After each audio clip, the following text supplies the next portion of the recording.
Olá, sejam bem-vindos à 33ª lição da Escola Bíblica Dominical. E hoje vamos dar continuidade ao estudo que iniciamos na aula anterior, que se encontra no segundo capítulo do livro de Juízes, cujo tema é a fidelidade a Deus exige uma escolha diária, firme e constante. Então hoje nós vamos dar seguimento ao segundo tópico da lição anterior. Vamos começar por ver que lágrimas não são o mesmo que arrependimento. Mas antes, lembrar-vos que o nosso objetivo é levar-nos a ter uma experiência com Cristo.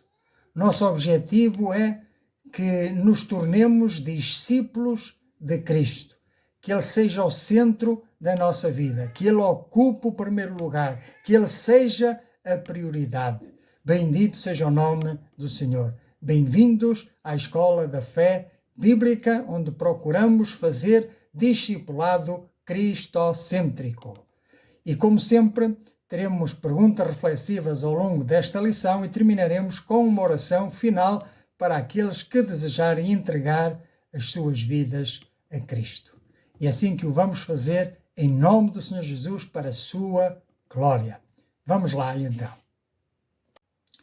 Ora, em Boquim o povo buscou ao Senhor com lágrimas. Agora, muitas vezes lágrimas não são sinônimo de arrependimento. Quando Israel ouviu esta mensagem, chorou. Por isso o lugar passou a chamar-se Boquim, que significa os choradores. Então ali o povo ofereceu sacrifícios ao Senhor Yahvé. À primeira vista parece um grande avivamento, mas basta continuar a ler o livro de Juízes para perceber que nada mudou verdadeiramente. Então aqui encontramos uma das maiores lições pastorais deste capítulo. Existe uma enorme diferença entre remorso e arrependimento. O remorso, a pessoa entristece-se por causa das consequências. Ela teme o castigo, sente culpa, mas continua no mesmo caminho, não tem vontade de sair, sente prazer. Foi o caso de Saul, foi o caso de Judas Iscariotes. Já o arrependimento é algo que muda a mente, metanoia, muda o coração e muda a direção do nosso caminho, produzindo em nós o fruto da obediência. Foi o caso de David, quando lemos o Salmo 51 podemos perceber isso, o seu arrependimento, e quando se volta para Deus pedindo perdão e que lhe voltasse a dar a alegria da salvação. Foi o caso do filho pródigo, que voltou para a casa do pai, arrependendo-se e reconhecendo que de facto só na casa do pai é que lhe traz verdadeira alegria e verdadeira felicidade. E foi o caso dos convertidos no dia de Pentecostes, em Atos capítulo 2, que faremos então, varões e irmãos, arrependei-vos e cada um seja batizado para perdão dos vossos pecados. Então Paulo explica esta diferença entre arrependimento e remorso em 2 Coríntios capítulo 7 e versículo 10, porque a tristeza, segundo Deus, opera arrependimento para salvação, da qual ninguém se arrepende, mas a tristeza do mundo opera a morte, porque é uma tristeza falsa, é apenas remorso. Entendemos então que existe uma significante distinção entre remorso e arrependimento. E observamos que a emoção demonstrada em Boquim não resultou numa transformação duradoura da vida do povo. E o mesmo não poderá acontecer conosco? Entusiasmamo-nos, choramos, cantamos, saltamos de alegria, parece que estamos avivados, mas de repente, será que não estamos sujeitos também às mesmas quedas? Cuidado com as pequenas concessões. Há pessoas que choram muito e podem até chorar muito, se comovem-se no culto, fazem até promessas, mas nos dias seguintes continuam exatamente iguais. Ora, Deus não procura apenas lágrimas, Ele procura vidas transformadas. O arrependimento verdadeiro manifesta-se quando deixamos o pecado e regressamos ao Senhor, quando damos uma volta de 180 graus. Muitos que se dizem arrepender fazem uma volta de 360 graus, voltando para o mesmo caminho de onde tinham vindo. Não, é apenas uma volta de 180 graus. Em Mateus capítulo 3, versículo 8, João Batista disse àqueles que vinham para serem batizados no Rio Jordão: produzi, pois, frutos dignos de arrependimento. O arrependimento é um fruto espiritual. A nossa carne jamais poderá produzir um arrependimento genuíno e verdadeiro. A carne apenas poderá produzir remorso. Então precisamos pedir a Deus que nos dê, pelo seu Espírito, o arrependimento segundo Deus para salvação. Bendito seja o nome do Senhor. E chegados aqui este episódio, prepara-nos para compreender uma realidade muito superior. Então veja, Israel falhou repetidamente em guardar a aliança, mas Deus permaneceu fiel. Então nós vemos séculos depois, viria aquele que guardaria perfeitamente toda a lei. Já sabem de quem estou a falar. Jesus Cristo, o verdadeiro Israel fiel. Bendito seja o nome do Senhor. Onde Israel desobedeceu, Cristo obedeceu. Onde Israel caiu, Cristo permanece santo, pois na sua boca nunca se achou engano. Bendito seja o nome do Senhor. Onde Israel quebrou a aliança, Cristo estabeleceu uma nova aliança no seu sangue, uma aliança eterna, de vida eterna. Bendito seja o nome do Senhor. Então a nossa esperança não está na perfeição da nossa fidelidade, toma nota, mas na perfeição da fidelidade de Cristo, que nos chama a perseverar em santidade pelo poder do Espírito Santo, pois nós não temos esse poder em nós mesmos. Concluímos então que Boquim nos ensina que Deus continua a falar, continua a corrigir, continua a chamar ao arrependimento. A pergunta é esta: por que fizestes isto? Não é uma pergunta para nos condenar, mas é um convite à reflexão, porque Deus continua a preferir um coração quebrantado, humilhado e contrito, do que apenas uma religião de aparências. Ele não está interessado numa capa religiosa, ele quer corações transformados. A disciplina do Senhor é, portanto, um ato de amor. A verdadeira resposta à sua voz não são apenas lágrimas, é uma vida transformada pela graça, marcada por uma obediência perseverante. Bendito seja o nome do Senhor. Chegamos então ao terceiro e último tópico desta lição.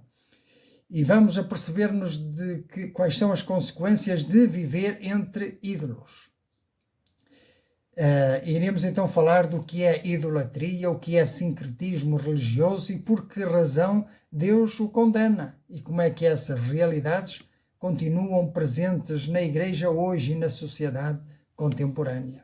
Então, Juízes capítulo 2, versículo 11, nos diz: então fizeram os filhos de Israel o que parecia mal aos olhos do Senhor Yahvé e serviram aos Baalins, os deuses pagãos. Então aqui encontramos a razão pela qual Israel caiu repetidamente. O problema nunca foi apenas a idolatria, mas antes da idolatria houve um compromisso, uma acomodação e um sincretismo religioso, houve concessões, houve uma mistura. E é precisamente aqui que a Igreja do século XXI deve estar particularmente vigilante. A Igreja e, mais concretamente, cada membro, cada cristão, cada crente. Pois a questão não é se vou adorar, mas a questão é a quem vou adorar, a quem devo adorar. Ora, nós fomos criados para viver em adoração. Este é o plano de Deus para a nossa vida, para sermos seus adoradores. O Pai busca a verdadeiros adoradores que o adorem em espírito e em verdade. Então, se Deus deixar de ocupar o centro da nossa vida, alguma outra coisa ocupará esse lugar. E foi exatamente isso que aconteceu com Israel. Não abandonaram imediatamente o Senhor. Primeiro deixaram de o conhecer profundamente. Depois começaram a admirar a cultura dos cananeus. Mais tarde, adotaram os seus costumes. E, finalmente, passaram a servir os seus deuses. Foi uma queda gradual. Entendemos, então, que a nova geração, a nossa geração, perdeu o conhecimento de Jesus que está vivo. Preferem adorar aquele Deus que está morto. E tornaram-se vulneráveis à idolatria e ao sincretismo religioso. Olhemos para Israel e para uma nova geração que veio. No versículo 10, diz que levantou-se outra geração após eles que não conheciam o Senhor Yahvé, nem tampouco a obra que fizera a Israel. Então, à primeira vista, parece estranho como poderiam não conhecer Deus. Tinham o tabernáculo, tinham sacerdotes, tinham a lei de Moisés, tinham as festas religiosas, tinham memória nacional.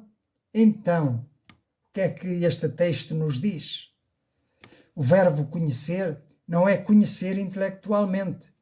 No pensamento hebraico, conhecer não é apenas ter informação, mas é ter uma experiência, é ter um relacionamento, é ter comunhão. É o mesmo verbo que é usado para dizer que Adão conheceu Eva na sua intimidade. Então, Deus quer um diálogo íntimo conosco, um relacionamento, uma experiência de amor. Então não se refere apenas ao conhecimento intelectual, refere-se a uma intimidade, a esse relacionamento. Deus está preocupado com ter um relacionamento contigo e comigo. Então aquela geração sabia quem era Yahvé Deus, mas nunca o experimentaram verdadeiramente. Nunca tiveram um verdadeiro encontro com Deus. Nunca tiveram um verdadeiro relacionamento de coração com Deus. Conheciam os factos, mas não conheciam o Deus dos factos. Não basta conhecer apenas a palavra, precisamos de conhecer o Deus da palavra. Bendito seja o nome do Senhor. Então, aqui fica uma advertência para os nossos tempos de hoje. Então, é possível crescermos dentro da igreja, saber cantar os hinos, conhecer histórias bíblicas, participar das festas, frequentar a escola dominical, participar em estudos bíblicos, ir a reuniões de oração e ainda assim nunca conhecer verdadeiramente a Cristo. Porque senão, ou quando não o fazemos de coração, certamente isso serve apenas como uma capa religiosa que Deus não aprova, mas que Deus condena. Em Mateus 7, 21, nós lemos: nem todo o que me diz Senhor, Senhor, entrará no reino dos céus. O maior fracasso de Israel não foi militar, foi falhar na transmissão da fé. Em Deuteronômio 6, o Senhor disse: as intimarás a teus filhos, e eles se esqueceram de passar esse conhecimento, essas experiências com Deus aos seus filhos. Então não bastava ensinar regras, era necessário transmitir um relacionamento vivo com Deus, uma experiência viva, real com Deus. Bendito seja o nome do Senhor. E eu dou graças a Deus porque eu posso testemunhar de experiências, de coisas que Deus fez na minha vida e certamente ainda irá continuar a fazer. Observemos então que a geração seguinte possuía informação, mas não tinha um coração discipulado nem uma experiência pessoal com o Senhor. A pergunta é: como vai a tua experiência pessoal com o Senhor? E é para isto que aqui estamos, para aprender a depender a cada dia mais da unção que vem de Deus e não das nossas próprias forças ou experiências ou sabedoria humana. Bendito seja o nome do Senhor. Somos chamados, então, não só a viver estas experiências com Deus, mas também a transmiti-las às novas gerações, pois elas precisam de ver cristãos que vivem aquilo que pregam, aquilo em que creem. O apóstolo Paulo apresentou-se como modelo. Ele dizia aos coríntios: sede meus imitadores, como também eu sou de Cristo. Bendito seja o nome do Senhor. Então o texto nos diz que eles serviram aos Baalins. Os Baalins, Baal significa senhor ou dono, e cada cidade cananeia possuía normalmente o seu próprio Baal. Por isso a Bíblia fala em Baalins, no plural. Tínhamos a deusa Astarote ou Astarte, e era considerada a deusa da fertilidade, do amor e da guerra. E vejam, os cultos pagãos envolviam prostituição cultural, imoralidade sexual, magia, adivinhação, práticas ocultistas e, em alguns contextos, até sacrifício de crianças. Então não eram apenas religiões diferentes, eram sistemas completamente contrários à santidade de Deus.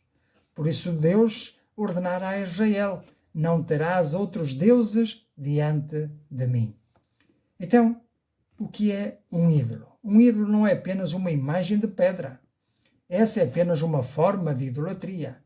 Biblicamente, um ídolo é qualquer pessoa, objeto, desejo, valor ou prioridade que ocupe no coração o lugar que pertence exclusivamente a Deus. João Calvino escreveu: o coração humano é uma fábrica permanente de ídolos. A verdade é que podemos destruir todas as imagens e continuar profundamente idólatras. Bendito seja o nome do Senhor. Que o Senhor nos proteja e nos guarde de cairmos nessa idolatria. Hoje existem também Baalins. Hoje poucos cristãos se ajoelham diante de uma estátua. Os cristãos verdadeiros talvez não se ajoelhem diante de uma estátua, mas muitos ajoelham-se diariamente diante de outros deuses. Querem ver alguns exemplos? O dinheiro, o sucesso profissional, a fama, a carreira, a imagem pessoal, a popularidade, o prazer, a tecnologia, o desporto, a política, o namoro, a família, quando esta ocupa o lugar de Deus, o próprio eu, enfim, tantas coisas que nos querem roubar o primeiro lugar que pertence a Deus. Então, qualquer coisa que controle as nossas decisões mais do que Deus tornou-se um ídolo.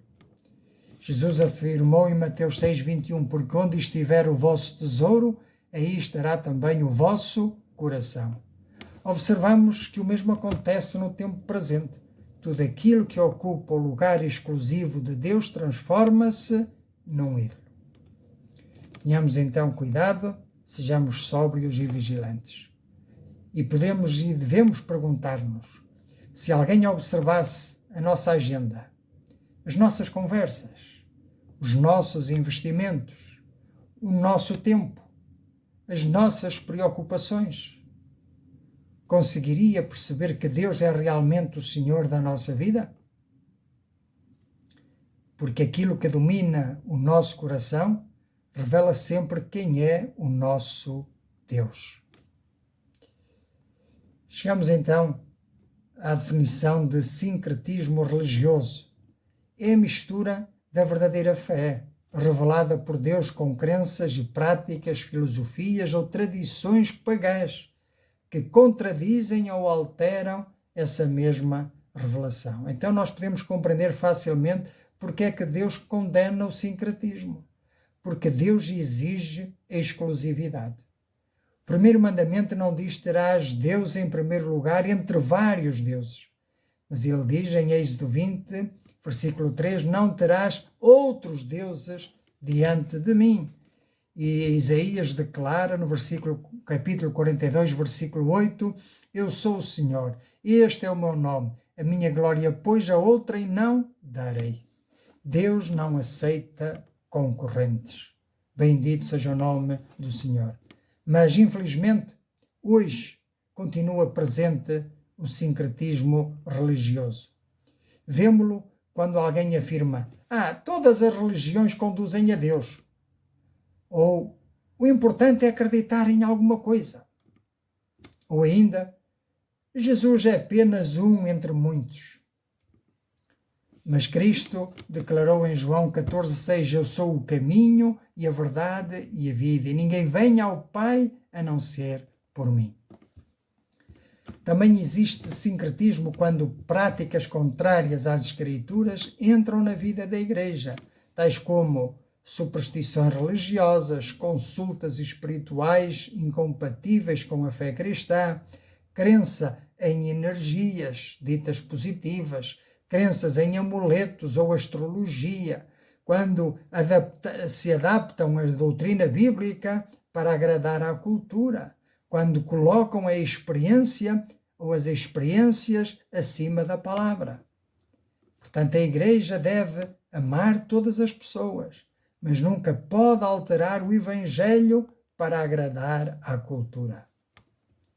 Este é um erro muito sério e um aviso à navegação. Bendito seja o nome do Senhor. Então, chegados aqui, devemos refletir e concluir que a fidelidade continua a ser uma escolha. O capítulo termina com uma verdade séria. Israel sofreu porque escolheu afastar-se, mas Deus continuou pronto para restaurar aqueles que se arrependessem. A fidelidade nunca é automática, é uma decisão renovada todos os dias. Em Lucas capítulo 9, versículo 23, Jesus ensinou: se alguém quiser vir após mim, negue-se a si mesmo e tome cada dia a sua cruz e siga-me. Reparemos na expressão cada dia.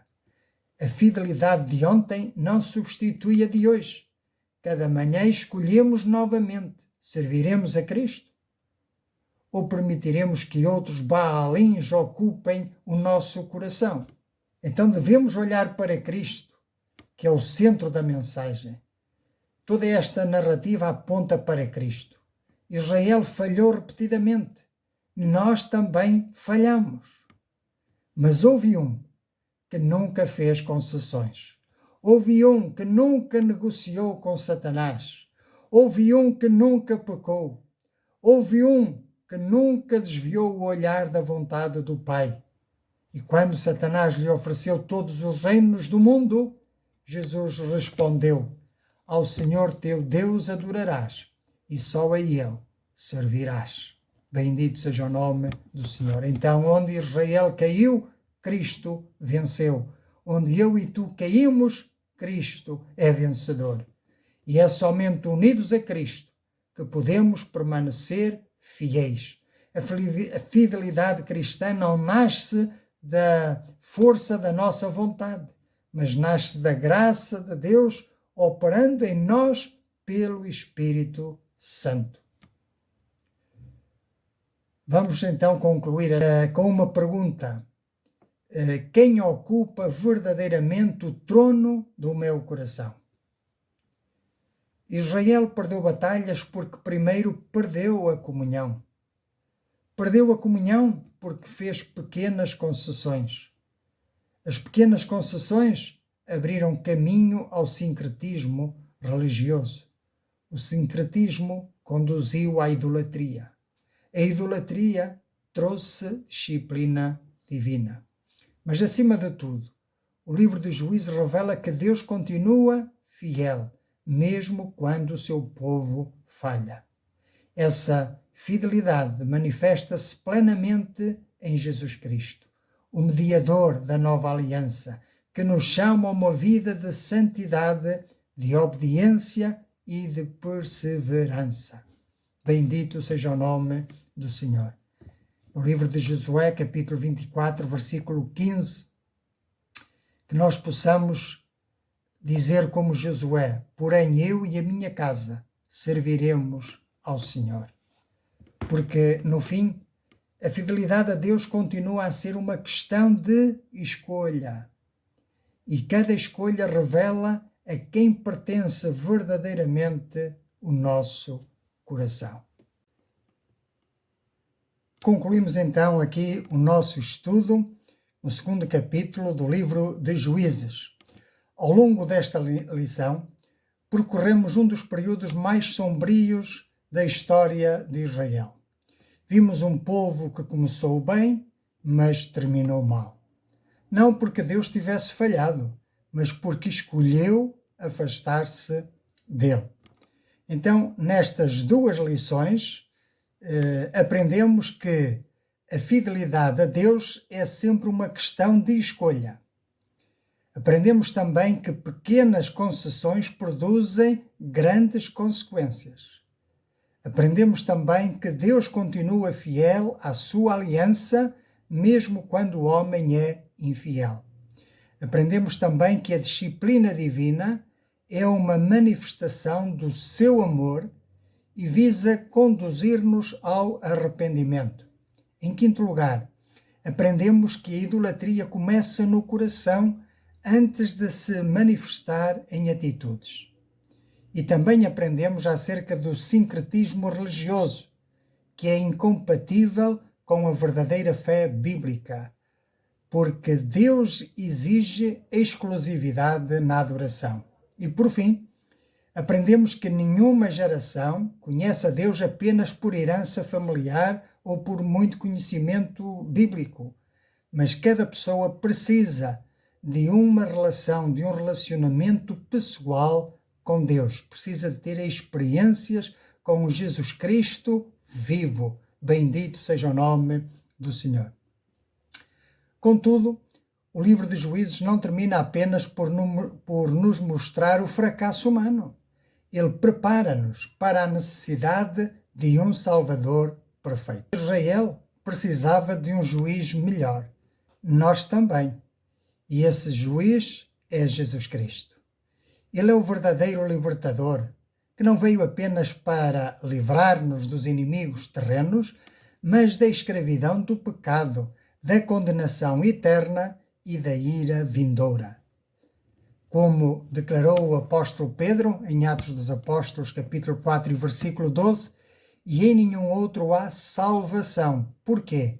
Porque também debaixo do céu nenhum outro nome há dado entre os homens pelo qual devamos ser salvos. A grande pergunta desta lição não é: Israel foi fiel? A resposta já a conhecemos. Mas a verdadeira pergunta é: que escolha farei eu? Porque todos os dias temos de fazer escolhas. E todos os dias escolhemos quem é que governa o nosso coração. Onde estiver o nosso tesouro, a nossa importância, a nossa prioridade, aí estará também o nosso coração. Em Mateus 6,24, Jesus afirmou: ninguém pode servir a dois senhores. Portanto, não pode existir neutralidade. Ou pertencemos a Cristo ou continuamos perdidos. Daí que seja necessário, então, fazermos uma breve reflexão. Por que é que Deus começou por recordar a sua fidelidade antes de repreender Israel? Porque ele procurava restaurá-los, não destruí-los. Quais são hoje as pequenas concessões que podem enfraquecer a vida espiritual? É tolerar o pecado na nossa vida? É fazer pactos com o inimigo? É enveredar pelas seduções deste mundo? Existe alguma área da nossa vida em que estamos a negociar aquilo que Deus já deixou claro na sua palavra?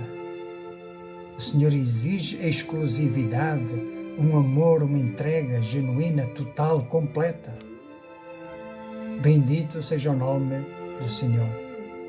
Então, que nós possamos pensar acerca destas coisas, refletir no nosso íntimo. Por exemplo, acerca da comunhão com Deus. Conheço apenas informações acerca de Deus ou tenho um relacionamento vivo e diário com Ele? Com respeito à minha vida, ela demonstra que Cristo ocupa realmente o primeiro lugar?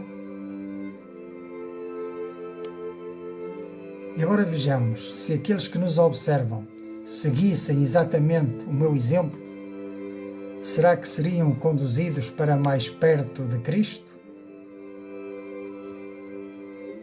E quanto à idolatria, o que ocupa mais os meus pensamentos durante a semana ou durante o dia?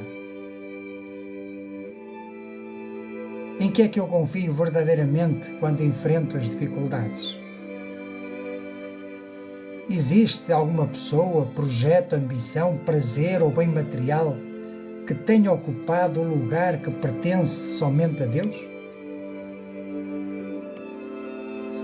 E para finalizar, sobre o sincretismo religioso, tenho permitido que ideias da sociedade moldem mais a minha maneira de pensar do que a palavra de Deus?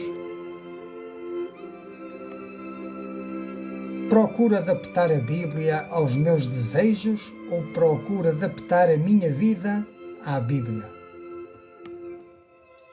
Finalmente, estou disposto a permanecer fiel, mesmo quando isso implica ser diferente da cultura que me rodeia? Fiquemos então com estas reflexões e que o Senhor nos possa abençoar ricamente.